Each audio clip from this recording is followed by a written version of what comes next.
Bueno, amigos de YouTube, bienvenidos a un nuevo videito. Este video es más de nutrición. Les recomiendo seguir este video en el canal de Emma Sega, ¿sí? Sube videos muy buenos de nutrición, es un nutricionista.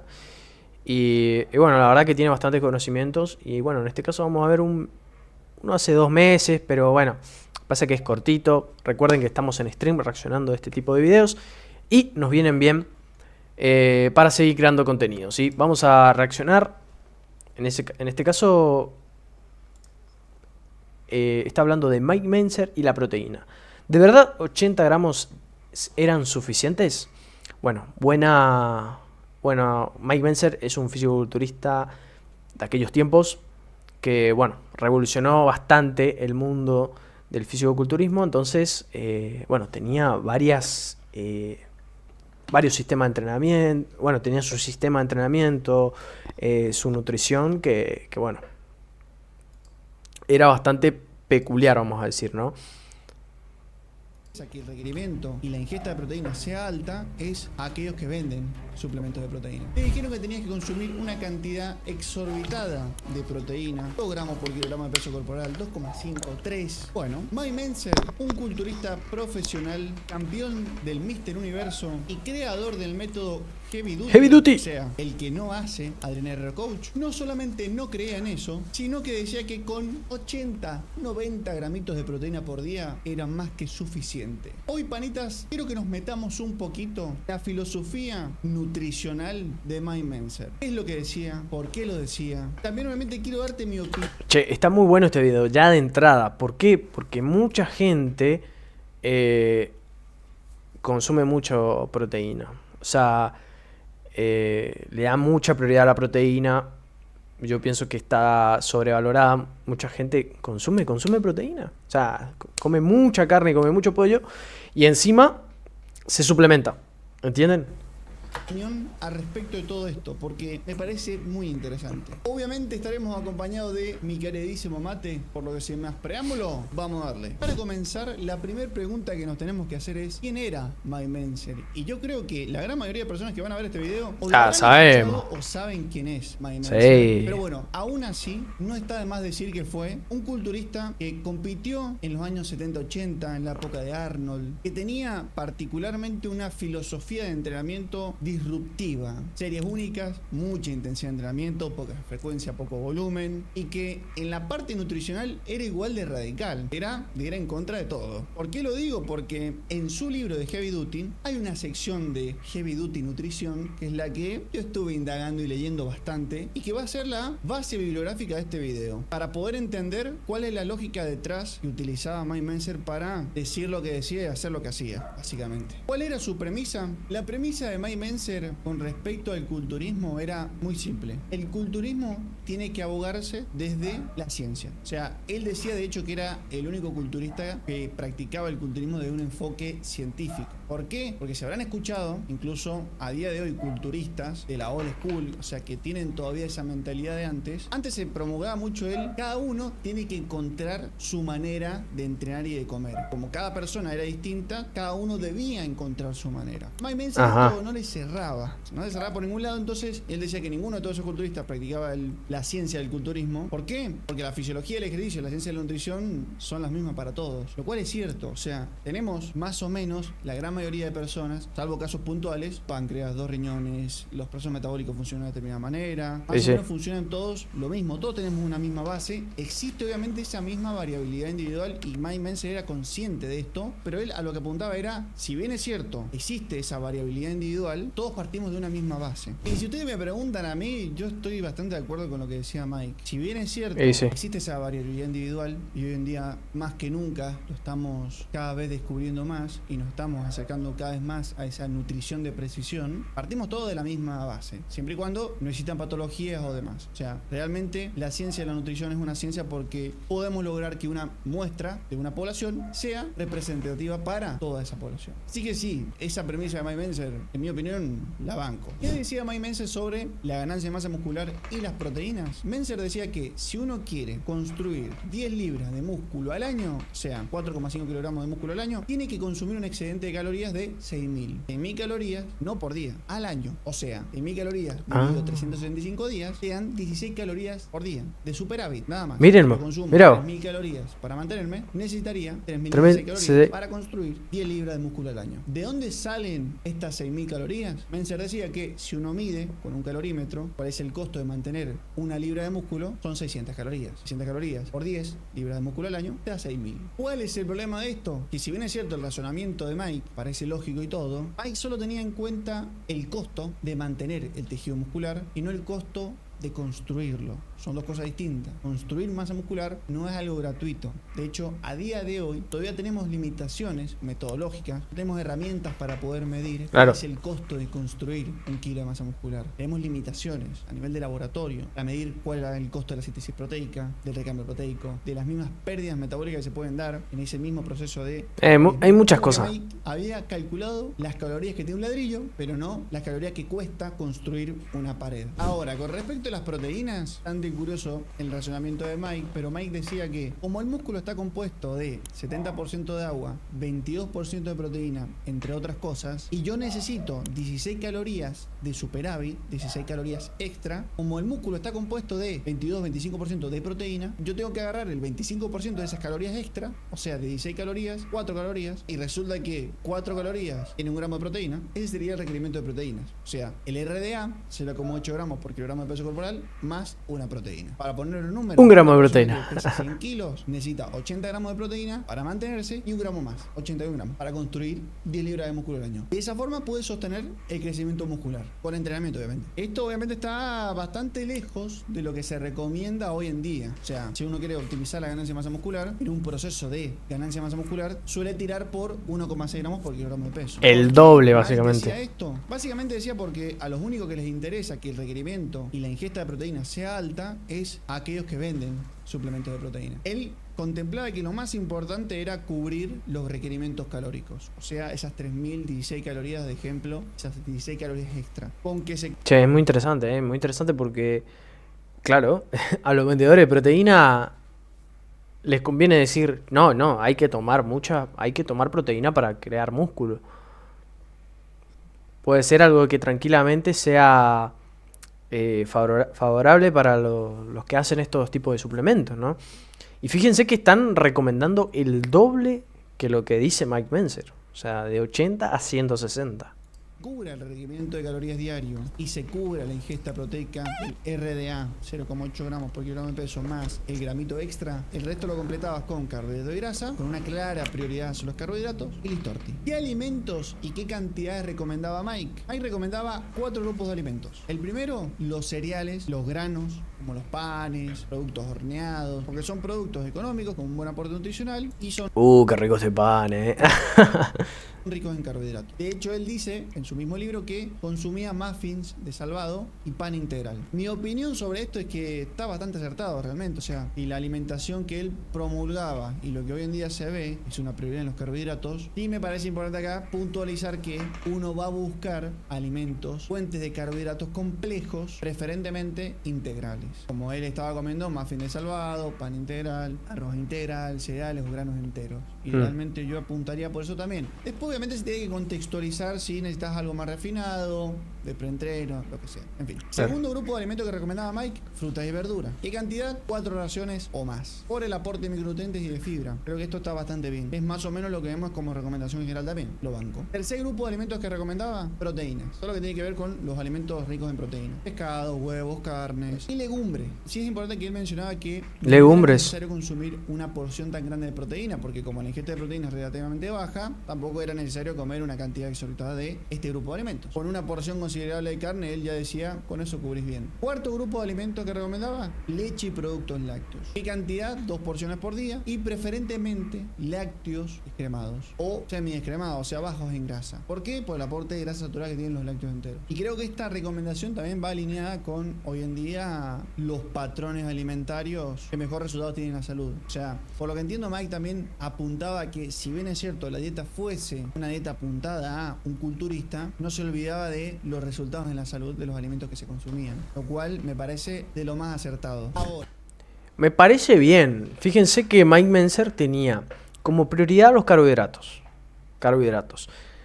ustedes saben, es la principal fuente de energía. O sea, yo no entiendo cómo hay gente que todavía puede hacer dietas con bajo carbohidratos. No, porque el carbohidrato engorda, porque el carbohidrato con el pan y todo. A ver, es nuestra principal fuente de energía. Es lo que nosotros primero quemamos, ¿sí? O sea, siempre estamos utilizando glucógeno, siempre estamos utilizando carbohidratos. En todos los movimientos que nosotros hagamos, es algo que siempre utilizamos, ¿sí? Para, para mí es clave tener por lo menos el 50% de tu dieta tiene que ser carbohidratos, sí o sí. Para mí es clave. Luego, como digo, hoy en día mucha gente se va al 50% con las proteínas o al 60%. Vos podés ahí distribuir como vos quieras el otro 50%, ¿sí? Podés hacer un 30% de proteína, un 20% de grasa. Como digo, para mí esa es la clave, ¿sí? Después, bueno, él recomendaba las frutas, por ejemplo, que es algo también importante.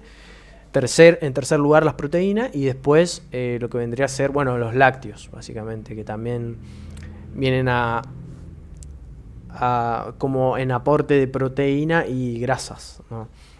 Con respecto a lo que es etapas de volumen, etapas de fricción, o sea, procesos de ganancia de masa muscular, procesos de pérdida de grasa, Mike Mentzer estaba bastante de acuerdo con lo que hoy en día se utiliza. ¿En qué? En términos de cuando uno encara un proceso de ganancia de masa muscular, que lo haga lo más limpio posible. O sea, a mí lo que me resulta curioso e interesante de todo esto es que Mike hablaba de estas cosas en los años 70-80, cuando en esa época tenemos imágenes de Jay Cutler con volúmenes sucios. O sea, estaba de moda eso, el volumen sucio, comer calorías a mansalva. A día de hoy culturistas que tienen esa filosofía también siguen haciéndolo igual, pero a lo que voy es, en esa época era lo que mandaba. El volumen sucio, comer cantidades de proteína alta, hacer una dieta más 40-40-20, o sea, con una ingesta de proteína. ¿Vieron? Lo que hacía Mike Mentzer era hacer lo contrario a otra gente. O sea, los fisiculturistas que competían con él hacían volúmenes sucios. O sea, comían como la puta madre, básicamente. O sea, se mataban comiendo muchas calorías y se ponían excesivamente gordos,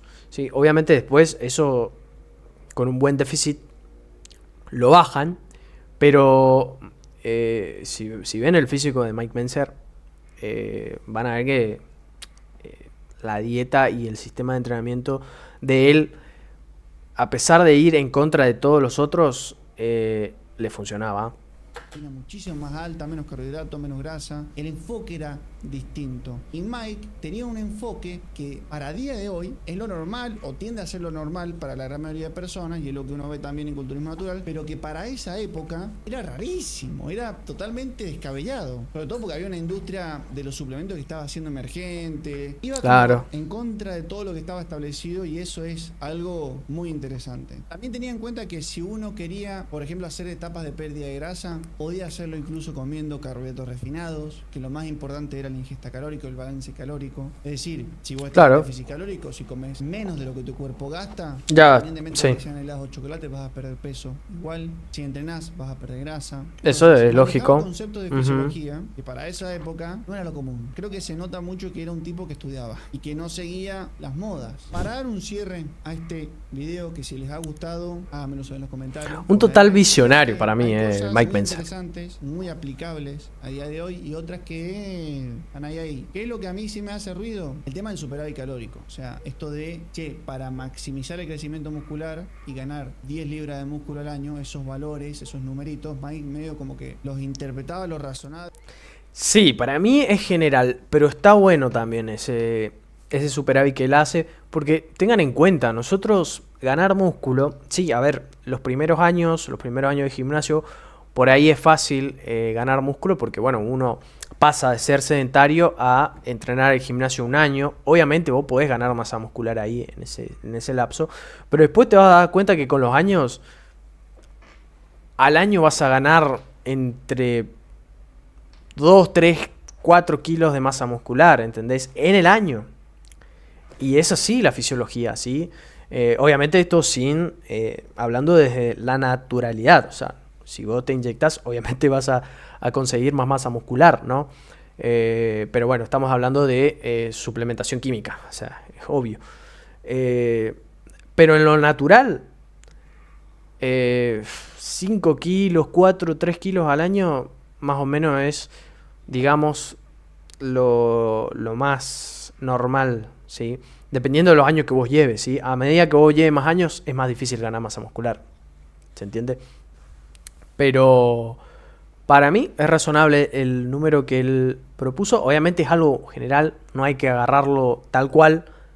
Es algo que hay que agarrarlo con pinzas, me parece. De una manera, al estudiar fisiología, que no estaba muy fundamentado tanto y que por ahí derrapaba un poquito en eso, por ejemplo. Decir, che, ¿cómo sacás que son 16 calorías de superávit nada más? No era algo muy en claro, pero bueno, para esa época se entiende que al menos el planteamiento era, che, no necesitas hacer un volumen sucio, comer cantidad de calorías exorbitadas, simplemente con un pequeño superávit. Pero fíjense que va relacionado con lo que hoy en día se está hablando mucho. Estaba diciendo, y hay estudios que respaldan igual, hacer un volumen de más de 1000 calorías, de 500 calorías inclusive, es como el pedo, ¿sí? Pasa que vos, hay muchos factores que se olvidan, ¿sí? Vos podés hacer un volumen de muchas calorías, pero eso no significa que vos vas a crecer de masa muscular, ¿se entiende? Lo ideal es hacerlo progresivo, ¿sí? Hoy en día hay estudios que dicen que hacer un volumen de 100 o 200 calorías, 300 calorías, te trae los mismos beneficios que hacer uno de 500, de 600 calorías. Y son datos, obviamente. O sea, hablando desde la naturalidad, obviamente depende mucho también el metabolismo, depende de muchos factores. Qué calorías te vienen bien a vos, ¿sí? Qué superávit te viene mejor a vos. Pero es la realidad. Hoy en día esas cosas se adaptan, ¿no? Hacer un pequeño superávit, como decía Mike Mentzer, hoy en día es el camino correcto. Eso indica la ciencia. Al menos el concepto estaba bastante bien acertado. Era un superávit leve. Quizás era demasiado leve, 16 calorías de superávit, pero era un superávit leve. Otro punto es el tema de las proteínas. Hoy en día el tema de las proteínas es un tema bastante polémico. Yo creo que si bien es cierto, estaba más acertado de lo que hacía en ese momento, que se llegaban a comer 5 gramos de proteína por kilogramo de peso, algunos culturistas lo hacían también. Mike se había ido al otro extremo de, 0,8 y 1 gramo de proteína extra. Entonces esto es como que, si bien es cierto, puede ser suficiente para la gran mayoría de personas, en determinados contextos puede que no. Y a día de hoy, por lo menos con la literatura... Sí, tal cual. En eso coincido con Emma, básicamente. Mike Mentzer decía que con 80 gramos ya era suficiente. Para mí queda medio corto.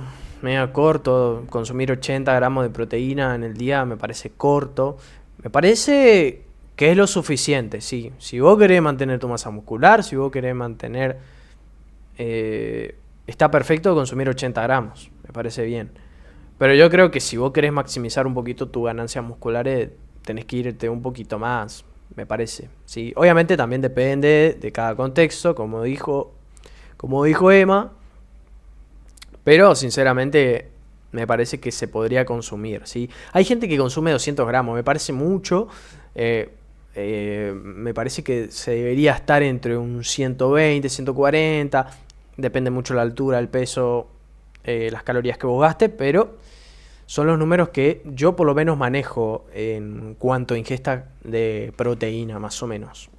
Apuntamos al doble de eso. Y la idea es maximizar la ganancia de masa muscular. También hay que pensar que al final la proteína tiene múltiples funciones más allá de la construcción de masa muscular. Y eso también hay que tenerlo en cuenta. Y tercero para mí, que es el tema de ganar 10 libras de músculo al año. También es un número que es muy, como demasiado exacto para decir, che, es relativo. Todo el mundo hace esto, va a ganar 10 Es algo general. Como depende de muchas cosas realmente. Sí, depende. Y creo que ahí la genética manda. El nivel de entrenamiento que tengas también manda. O sea, si una persona ya lleva 10 años entrenando bien, difícilmente gane 10 libras de músculo al año, por más que tenga un superávit leve. Pero más o menos se entiende la premisa. Y dentro de lo que cabe, les tengo que decir que lo banco. Otra cosa que rescato de él también era que iba bastante en contra de las modas, del marketing agresivo. Eso siempre. En ese momento. Y hoy en día también hay bastante. Entonces, creo que era un tipo con los ideales muy claros, boludo. Y eso hay que rescatarlo. Por lo menos yo lo valoro. Porque se cuestionaba las cosas. Quiero saber ustedes qué opinan. Déjenme en los comentarios qué opinan al respecto.